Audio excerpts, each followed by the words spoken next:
Good morning students. Welcome to science class. Students, let's start the bridge course session. Before that, tell me what is science? Science is a way of learning about the natural world. Science also includes all the knowledge gained from exploring the natural world. So, science is a way of learning about the natural world. Do you know, children, branches of science? Yes, science has three branches. That is physics, chemistry and biology. Once again, I repeat, science has three branches. Physics, chemistry and biology. So students, what is physics? Physics is the study of the physical world, that is the world of matter and energy. Physics is everywhere. Any problem that deals with temperature, size, motion, position, shape or color involves physics. So we can able to know the environment and the uses in physics. Then what is chemistry? Chemistry is the study of matter. Its composition, structure, properties, transformation from one form to another and the energy that accompanies its transformation. So in chemistry, we can able to know about chemicals and how they combine with other substance. Then what is biology? Bio means life. Ologos means to study or the study. And what is biology? Biology is the study of life or the study of living things. Who is biologist? The person who studies biology is called biologist. So once again I repeat, the study of life or the study of living things is called biology. Children, today we are going to learn about basics of measurement, basics of forces and motion, heat and electricity and matter around us. We will see one by one. Now, shall we see about basics of measurement? Let us start. What is measurement? The comparison of unknown quantities with some known quantities is known as measurement. Taller, shorter to compare the height. Heavier, lighter to compare weight of different things. From this, we will get an answer for how much, how many, how long, how far of a particular object. So what is measurement?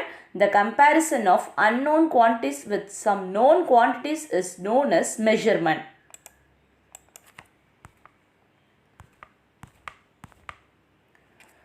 Students, in today's session, we will discuss about length, mass and time. What is length? The distance between one end and the other desired end is called length.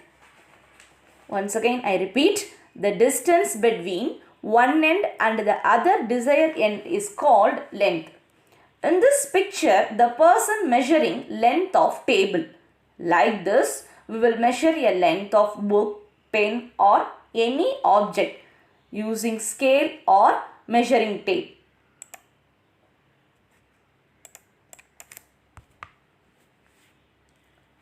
In ancient times, the length was measured by comparing it with the length of the body parts.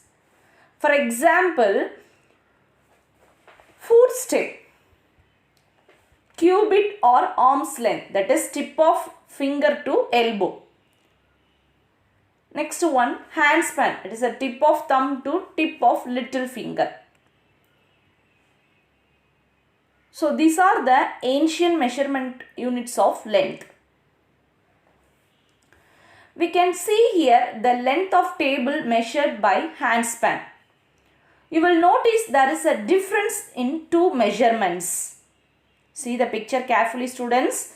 There is a difference in two measurements. One side of scale shows 9 cm and another side scale shows 10 cm. For reliable and accurate measurement, we need the standard units of measurement. So what is standard unit of length? To overcome variations in the units, majority of people accepted a basic unit is called standard unit. So standard unit for length is meter. Standard unit of length is meter.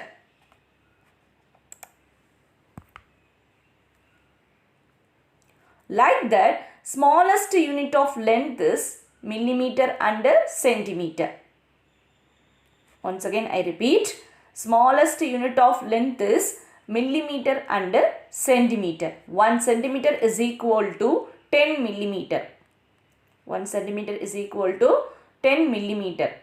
This picture explains 10 divisions of millimeter is equal to 1 centimeter. Then largest unit of length is kilometer. See the picture.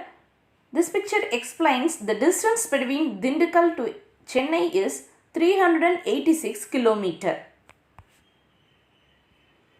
So, we want to convert unit of length into another means. There are some known values. That is, 1 kilometer is equal to 1000 meter. 1 meter is equal to 100 centimeter. 1 centimeter is equal to 10 millimeter. Once again, I repeat. 1 kilometer is equal to 1000 meter. 1 meter is equal to 100 centimeter. 1 centimeter is equal to 10 millimeter.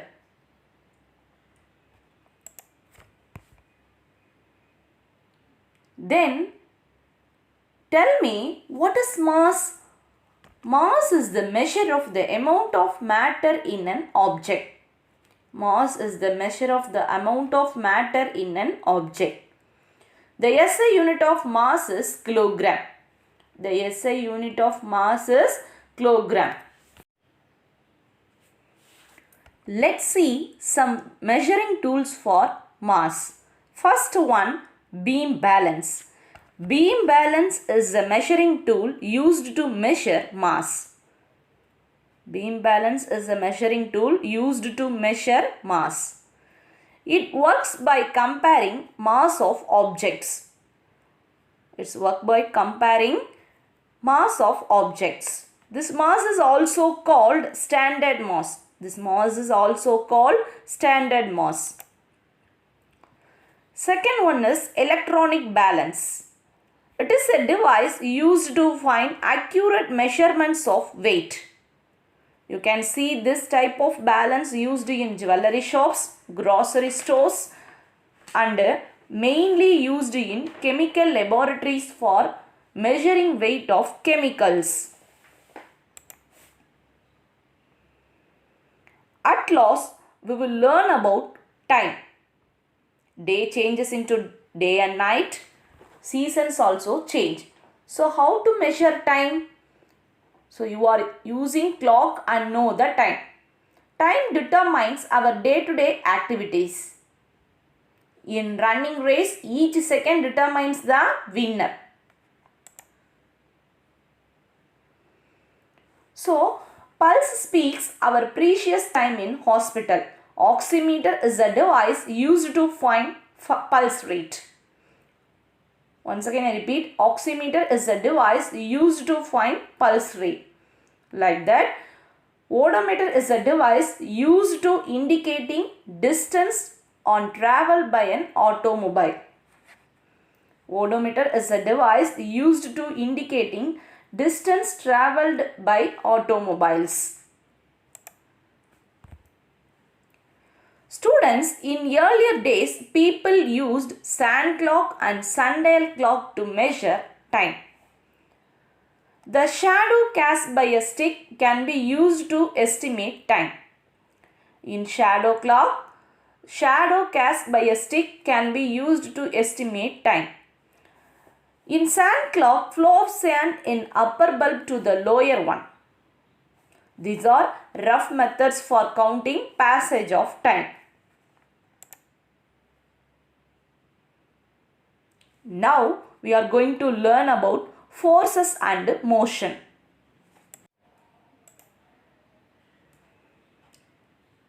Let's see what is a force? An agent which accelerates a body. Once again I repeat, an agent which accelerates a body. How will it accelerate the body? Either it may be push or pull. What is push?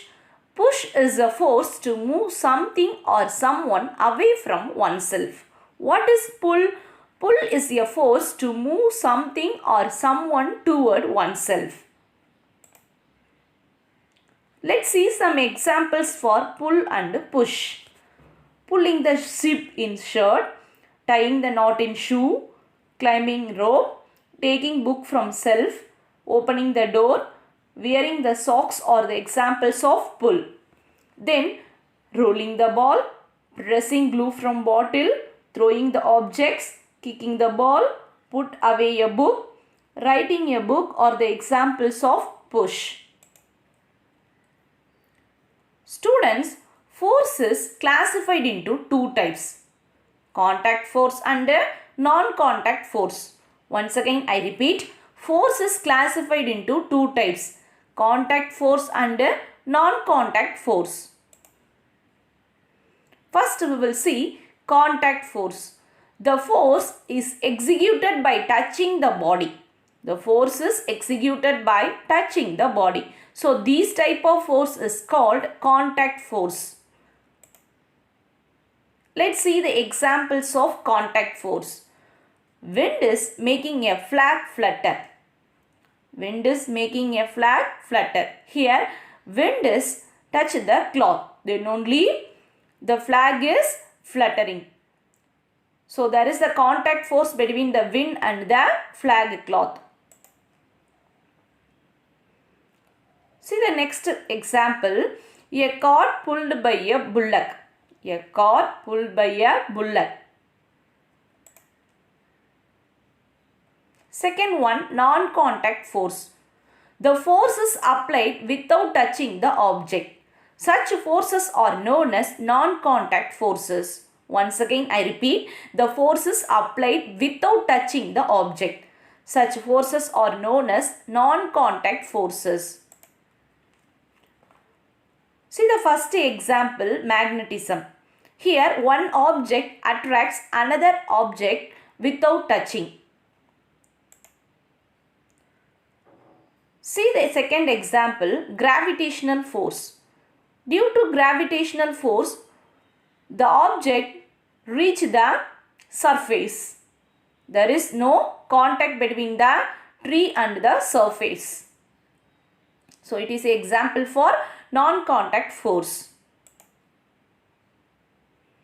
Students, tell me what is rest?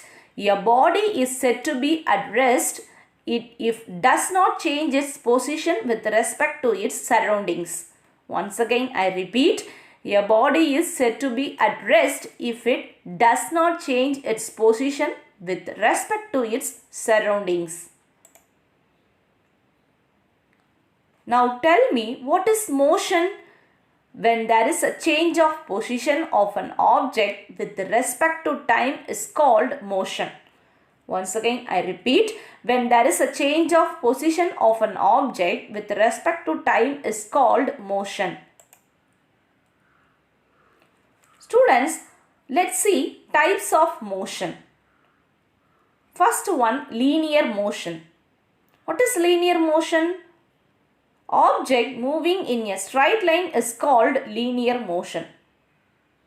Object moving in a straight line is called linear motion. See the example, person walking on a straight path. It is an example of linear motion. Second one, curvilinear motion. Here, object moving ahead but changing direction is called curvilinear motion. Once again I repeat, moving ahead but changing direction is called curvilinear motion. Example is throwing ball. Here the ball is changing the place. That time the change of direction is happened. Ball direction is changed. This is example of curvilinear motion. Third one, circular motion. Circular motion is described as the movement of an object while rotating along a circular path. Example, spinning ball. It is in circular motion. Next one, rotatory motion. The movement of a body about its own axis is called rotatory motion. Once again I repeat, the movement of a body about its own axis is called rotatory motion. See the example, rotating top is an example of rotatory motion. Next one, oscillatory motion. Here the object coming back to the same position after a fixed time interval is called oscillatory motion. Once again I repeat, object coming back to the same position after a fixed time interval is called oscillatory motion. Example, simple pendulum. Here the ball reaches same position after a fixed time interval. Next one, zigzag motion or otherwise called irregular motion. Like the motion of a bee or people walking in a crowded street. Once again I repeat, like the motion of a bee or people walking in a crowded street is called irregular motion. Now we are going to study about heat. Students, when we will feel heat into our body, we feel it on your body while sun shines and cooking, or we reduce heat by drinking chilled juices. Then tell me, what are the sources of heat? Sun, combustion, friction and electricity. These are the sources producing heat. First one, sun. Sun gives us light and heat. Every day with sun rises, we will get light in our world. Second one, combustion or otherwise called burning. Heat energy can be generated by the burning of fuels like wood, kerosene, coal, charcoal, gasoline or petrol, oil, etc. Once again I repeat, heat energy can be generated by the burning of fuels like wood, kerosene, coal, charcoal, gasoline or petrol, oil, etc. Still people in village using wood as a fuel for cooking. Third one, friction. We can generate heat by rubbing two surfaces of some substances. Students, rub your palms for some time and then hold them to your cheeks. What do you feel? I hope you felt heat. Ancient people used to rub two stones together to produce light fire. So we can generate heat by rubbing two surfaces of some substances is called friction. Fourth one, electricity. When electric current flows through a conductor, heat energy is produced. When electric current flows through a conductor, heat energy is produced. Water heater, iron box, electric kettle, etc. are the things work on this principle. So what is heat? Molecules in objects are constantly vibrating or moving inside objects. When we heat the object, this vibration and movement of molecules increases and the temperature of the object also increases. Once again I repeat, molecules in objects are constantly vibrating or moving inside the objects. When we heat the object, this vibration and movement of molecules increases and the temperature of the object also increases. Then what is temperature? The measurement of warmness or coldness of a substance is known as its temperature. SI unit of temperature is Kelvin. Once again I repeat, SI unit of temperature is Kelvin. Students, thermometers are used to measure temperature accurately and quantitatively. Once again I repeat, thermometers are used to measure temperature accurately and quantitatively. Now we will learn about thermal expansion. What is thermal expansion? The expansion of a substance on heating is called the thermal expansion of that substance. Once again I repeat, the expansion of a substance on heating is called the thermal expansion of that substance. See the example, cold water contracts and warm water expands. It is an example of thermal expansion. Let's see the examples of thermal expansion. First one, gaps are left in between rails while laying a railway track. Yes, in summer days the temperature rises and the rails expand. So in order to allow expansion at the joints of the rails, a small gap is left in between the rails while laying a railway track. If such a gap is not left at the joints of the rails, the track will get deformed due to thermal expansion. It will cause derailment of trains. Second example is gaps are left in between two joints of a concrete bridge. The gaps in the concrete bridges are known as expansion joints. Expansion joints are basically gaps in the bridge that allow the bridge to expand and contract. Expansion takes place during summer, contract takes place during winter. Without these gaps, the bridge will fall apart. Okay students, now we are going to study about electricity. Do you know students, Thomas Alva Edison was an American inventor. In 1982 in New York, Thomas Alva Edison pushed the switches on and 14,000 bulbs in 9,000 houses suddenly got lighted. In 1899, electricity first came to India.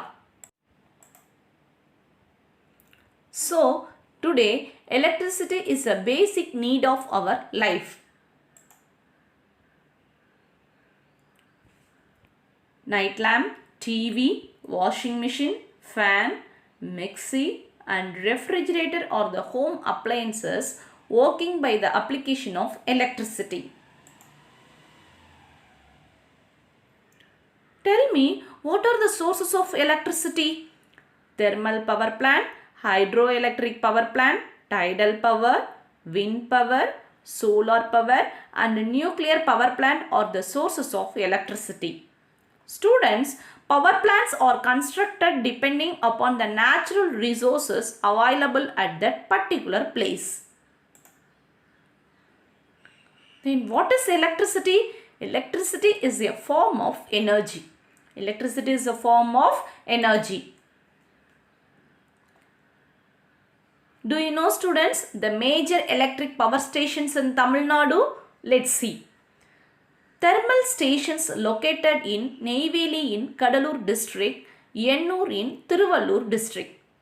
Hydel power stations located in Maytur in Salem district, Babanasam in Tirunelveli district. Atomic power stations located at Kalpakkam in Kanchipuram district, Kudankulam in Tirunelveli district. Windmills located in Aralvai Mori in Kanyakumari district, Kayathari in Tirunelveli district. Children, apart from the above mentioned sources, we can get electricity from cells and batteries. Once again I repeat, apart from the above mentioned sources, we get electricity from cells and batteries. Students, Any device from which electricity is produced is called the source of electricity. Any device from which electricity is produced is called the source of electricity. Now tell me, what is cell? Cell is a device that converts chemical energy into electrical energy is called a cell. Once again I repeat, a device that converts chemical energy into electrical energy is called a cell. Depending on the continuity of flow of electric current, cells are classified into two types, primary cells and secondary cells. First we will see primary cells. They cannot be recharged. Primary cells cannot be recharged. So they can be used only once. Hence the primary cells are usually produced in small sizes. Let's see the examples for primary cells. In torchlight, alarm, toys and watches we are used primary cells. Next one, secondary cells. A cell that can be recharged many times is called secondary cell. These cells can be recharged by passing electric current. So they can be used again and again. While the secondary cells used in mobiles are in the size of a hand, the cells used in automobiles like cars and buses are large and are very heavy. Let's see the examples for secondary cells. Mobile phones, laptop, emergency lamp and vehicles used secondary cells. Now we are going to learn about electric circuits. What is electric circuit? The path through which electrons flow from one terminal to another terminal of the source is called electric circuit. Once again I repeat, the path through which electrons flow from one terminal to another terminal of the source is called electric circuit. Students, listen. A simple electric circuit requires switch, battery, wire and bulb. Let's see the types of electrical circuits.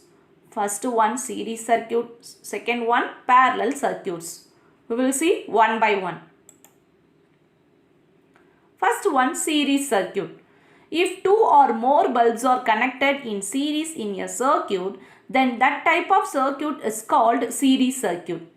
If any one of the bulbs is damaged or disconnected, the entire circuit will not work. Example, Christmas lights. That is decorations.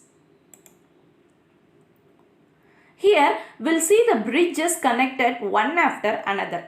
So we will cross easily. But if the bridge collapses, we are not able to cross the bridge. This is the disadvantage of series circuit and not preferred in our homes. Second one, parallel circuits. If two or more bulbs are connected in parallel in a circuit, then that type of circuit is called parallel circuit. If any one of the bulb is damaged or disconnected, the other part of the circuit will work. So parallel circuits are used in homes. Let's see the symbols of electric components. Symbols of the components are used instead of figures. First one, electric cell. This is the symbol. Longer terminal refers positive and shorter terminal refers negative. Second one, battery. This is a symbol. That is, two or more cells connected in series. Third one, switch in open condition. This is a symbol. Here, switch is in off position. Fourth one, switch closed. This is a symbol. Here, switch is in on position. Fifth one, electric bulb. See the two symbols. First one, the bulb does not glow. Second one, the bulb glows. Last, connecting wires. This is a symbol for connecting wires. It is used to connect devices. Students, now we are going to study about matter around us. Students, our world full of living and non-living things are one of the matter. So tell me, what is matter? Matter is anything that has mass and takes up space. Once again I repeat, matter is anything that has mass and takes up space. So all matter is made up of atoms. All matter is made up of atoms. What is an atom? Atoms are the basic unit of matter. Atoms are the basic unit of matter. All matter is made up of tiny atoms. All matter is made up of tiny atoms. Children, atoms are small in size that you cannot see them with your eyes. So, using scanning electron microscope and tunneling electron microscope, we can able to see the atoms. Then what is matter? Everything around us consists of matter. For example, our school books, your classmates, air, planets and the stars are also the matter. Students, anything that has mass and occupies space is called matter. See the examples. Sand has mass and it occupies space. Sand occupies the space of bucket. Next one, water has mass and it occupies space. Yes, water occupies the space of the bucket and it also have mass. Third one, air. Air occupies space. When it is in the water bath, it produces bubbles. So, sand, water and air, that is solid, liquid and gas, are having mass and occupies space. So, solid, liquid and gas are also matter. What are the states of matter? There are three states of matter: solid, liquid and gas. Once again I repeat, there are three states of matter: solid, liquid and gas. Let's see the arrangements of particles in solid, liquid and gas. Solid particles are tightly packed and cannot move freely. Once again I repeat, solid particles are tightly packed and cannot move freely. Next, liquid particles are loosely packed and can move freely. Liquid particles are loosely packed and can move freely. Third one, gas.